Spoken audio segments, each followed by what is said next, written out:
Salam sukses, Tasya! Selamat bergabung di video edukasi Willianto SE. Hari ini kita akan bahas tentang jangan sampai tertipu. Ini ciri-ciri toxic people yang harus kamu waspadai. Are you ready?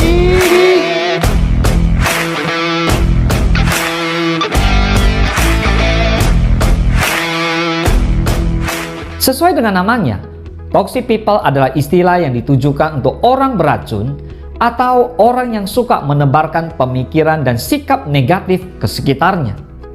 Kenal orang dengan ciri-ciri seperti ini?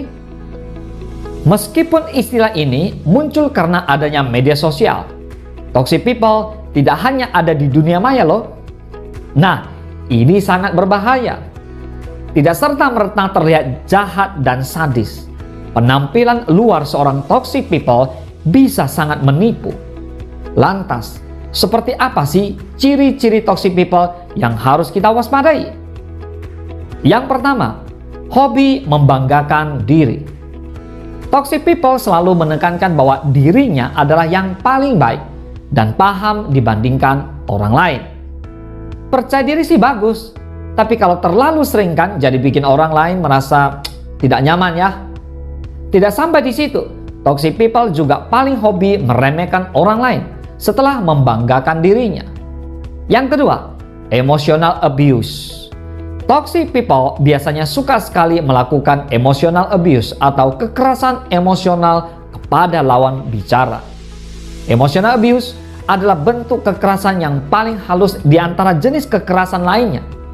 Hal tersebut disebabkan karena kekerasan ini tidak dapat dirasakan secara kasat mata dan sangat manipulatif.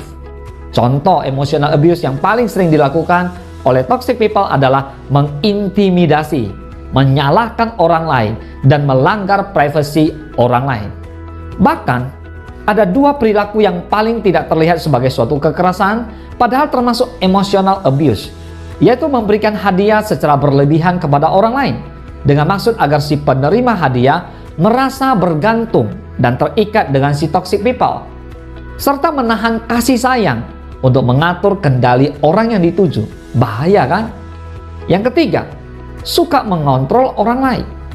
Toxic people mempunyai kecenderungan untuk memaksa orang lain agar mengikuti dan menuruti keinginannya, baik menggunakan cara yang halus atau kasar.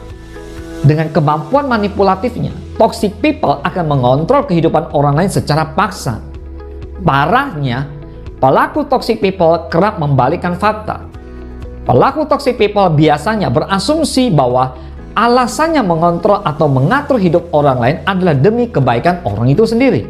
Menyebalkan. Yang keempat, anti minta maaf. Toxic people tidak kenal kata minta maaf. Sosok yang memiliki sifat toksik akan selalu merasa dirinya yang paling benar dan menemukan celah untuk kesalahan yang ia lakukan. Bukan hanya tidak mau minta maaf, toxic people bisa menunjuk seseorang untuk menutupi kesalahan yang ia lakukan. Demikian ciri-ciri orang yang bersifat toxic people yang harus kamu waspadai. Perhatikan dengan baik. Toxic people bisa saja teman sebangkumu, kerabat terdekatmu, atau bahkan kamu sendiri. Kalau kamu merasa melakukan sikap-sikap yang kurang baik seperti ini, segera berubah ya. Jadi toxic people itu tidak baik. Spread the kindness silently. Apakah kamu termasuk keempat tipe toxic people? Atau kamu tahu siapa yang toxic people di sekeliling kamu? Komen di bawah ya.